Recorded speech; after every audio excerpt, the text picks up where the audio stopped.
செய்திகள். வெளியுறவுத்துறை அமைச்சர் ஜெய்சங்கர் அவர்கள் இந்த வாரம் நெதர்லாந்து, டென்மார்க் மற்றும் ஜெர்மனி ஆகிய நாடுகளுக்கு பயணம் மேற்கொள்ள உள்ளதாக தகவல் வெளியாகியுள்ளது. அமெரிக்க முன்னாள் அதிபர் ஜோ பைடன் அவர்கள் விரைவில் குணமடைய பிரார்த்திக்கிறேன் என்று பிரதமர் நரேந்திர மோடி அவர்கள் தெரிவித்துள்ளார். தமிழகத்தில் இன்று கோவை, நீலகிரி, திருப்பூர், திண்டுக்கல், தேனி, ஈரோடு, கிருஷ்ணகிரி, தருமபுரி, திருப்பத்தூர், வேலூர், திருவண்ணாமலை, சேலம், கரூர், நாமக்கல், திருச்சி ஆகிய மாவட்டங்களில் ஒரு சில இடங்களில் கனமழை பெய்ய வாய்ப்புள்ளதாக வானிலை மையம் தகவல் தெரிவித்துள்ளது.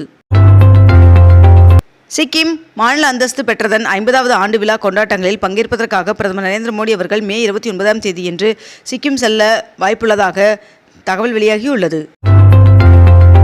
அரக்கோணம், சேலம் இடையிலான ரயில் சேவை 12 நாட்களுக்கு பின்னர் இன்று முதல் மீண்டும் தொடங்குகிறது என்று தெரிவிக்கப்பட்டுள்ளது. தமிழ்நாடு பாஜக முன்னாள் மாநில தலைவர் அண்ணாமலை அவர்கள் சிவகிரியில் இன்று நடைபெற இருந்த தொடர் உண்ணாவிரத போராட்டத்தை கைவிடுவதாக அறிவித்துள்ளார். தமிழக அரசு ஊழியர்களுக்கு ஆயில், விபத்து காப்பீடு உள்ளிட்ட சலுகைகளை கட்டணமின்றி வழங்க 7 முன்னோடி வங்கிகளுடன் புரிந்துணர்வு ஒப்பந்தம் மேற்கொள்ளப்பட்டது. தேர்தலுக்கான வாக்குச்சாவடி முதல்நிலை முகவர்கள் பயிற்சி முகாம் டெல்லியில் 22, 23 ஆகிய தேதிகளில் நடைபெற உள்ளதாக தெரிவிக்கப்பட்டுள்ளது. தமிழ்நாடு வரி வருவாய் 7.6% உயர்ந்துள்ளதாக தலைமை கணக்கு தணிக்கையாளர் தெரிவித்துள்ளார். தமிழகத்தில் கடந்த மார்ச் 1ஆம் தேதி முதல் தற்பொழுது வரை இயல்பை விட 90% அதிக மழை பதிவாகியுள்ளதாகவும், தமிழ்நாட்டிலேயே அதிகபட்சமாக கள்ளக்குறிச்சியில் 345% இயல்பை விட அதிக மழை பெய்துள்ளதாகவும் தகவல் தெரிவிக்கப்பட்டுள்ளது. கலைஞர் கருணாநிதி அவர்களின் அறக்கட்டளையின் சார்பில் நலிந்தோர் மற்றும் மருத்துவம் உதவி நிதியாக இதுவரை 6,23,90,000 ரூபாய் வழங்கப்பட்டுள்ளதாக தகவல் தெரிவிக்கப்பட்டுள்ளது. 457 கோடி மதிப்பில் கட்டப்படும் காவலர் குடியிருப்புகளுக்கு முதலமைச்சர் மு.க. ஸ்டாலின் அவர்கள் அடிக்கல் நாட்டினார். டி நகரில் 131 கோடி ரூபாய் மதிப்பில் புதிதாக கட்டப்பட்ட புதிய மேம்பால பணிகள் 90% நிறைவடைந்துள்ளதால் அடுத்த மாதம் திறக்கப்பட உள்ளதாக மாநகராட்சி அதிகாரிகள் தகவல் தெரிவித்துள்ளனர். திருப்பதியில் ஏழுமலையான் சுவாமியை தரிசிக்க வரும் பக்தர்களுக்கு சிறந்த வசதிகள் வழங்க 500 கோடி செலவில் 1,54,000 சதுர அடியில் 10 மாடிகள் கொண்ட மிக நவீன பஸ் நிலையம் கட்ட திட்டமிடப்பட்டுள்ளதாக தகவல் வெளியாகியுள்ளது.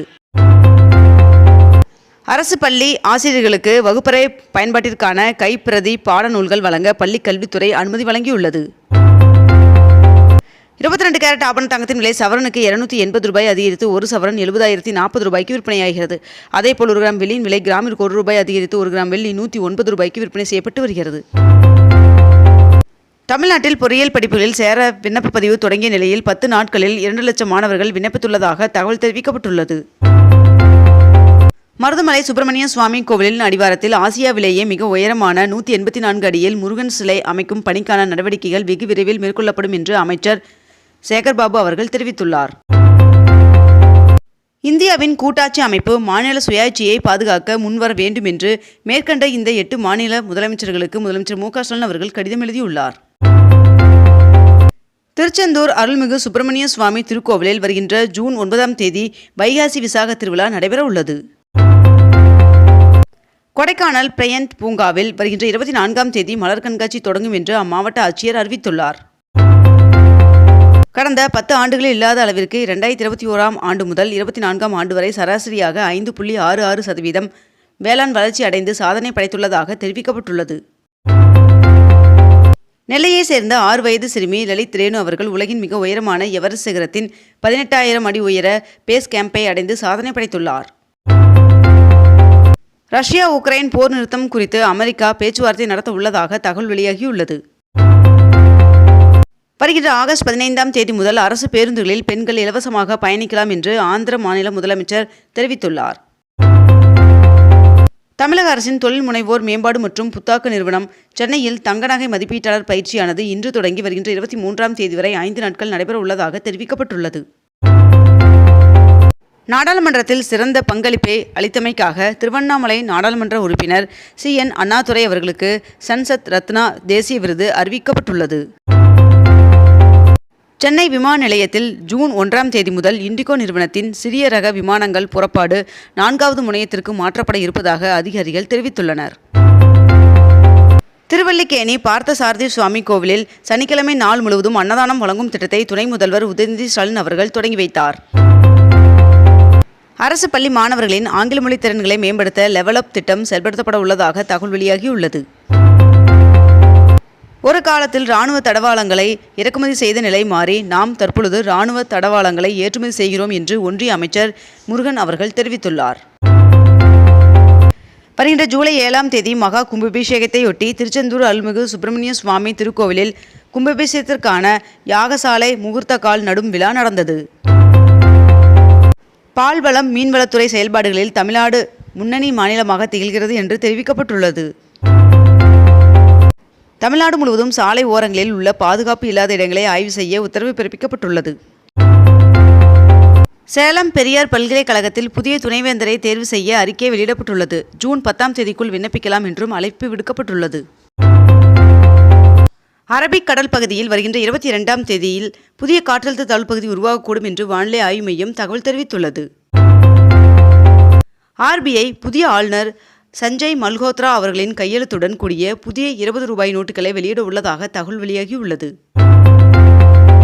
கோவையில் 97 ஏக்கராவில் 327 கோடியில் புதிய மத்திய சிறைச்சாலை அமைக்கப்பட உள்ளது. புதிய கல்விக் கொள்கைக்கு எதிராக தமிழ்நாடு போராடும் மற்றும் தமிழ்நாடு வெல்லும் என்று துணை முதல்வர் உதயநிதி ஸ்டாலின் அவர்கள் தெரிவித்துள்ளார். ஆருத்ரா நிதி நிறுவன மோசடி வழக்கில் போலீசாருக்கு எதிரான நடிகர் சுரேஜி அவர்களின் மனு தள்ளுபடி செய்யப்பட்டது.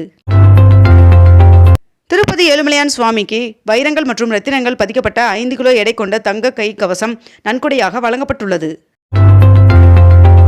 சூப்பர் பெட் கிளாசிக் சர்வதேச செஸ் தொடரில் சாம்பியன் பட்டம் வென்ற பிரக்ஞானந்தா அவர்களுக்கு முதலமைச்சர் மு க ஸ்டாலின் அவர்கள் வாழ்த்து தெரிவித்துள்ளார். அகில இந்திய NCC மாணவிகள் 2வது குழுவின் மலையேற்ற பயிற்சி முகாம் ஊட்டியில் துவங்கியுள்ளது. டாஸ்மாக் மேலாண் இயக்குனர் விசாகன் அவர்களின் வீட்டில் 2வது நாளாக அமலாக்கத்துறை அதிகாரிகள் சோதனை நடத்தி வருகின்றனர். பாமக நிறுவனர் ராமதாஸ் அவர்களின் தலைமையில் நடைபெறும் ஆலோசனைக் கூட்டத்தில் பங்கேற்காமல் 2வது நாளாக அன்புமணி அவர்கள் புறக்கணித்துள்ளார் என்று தகவல் வெளியாகியுள்ளது. தமிழ்நாடு சட்டமன்றத்தில் நிறைவேற்றப்பட்ட 4 மசோதாக்களுக்கு ஆளுநர் RN ரவி அவர்கள் ஒப்புதல் அளித்துள்ளார்.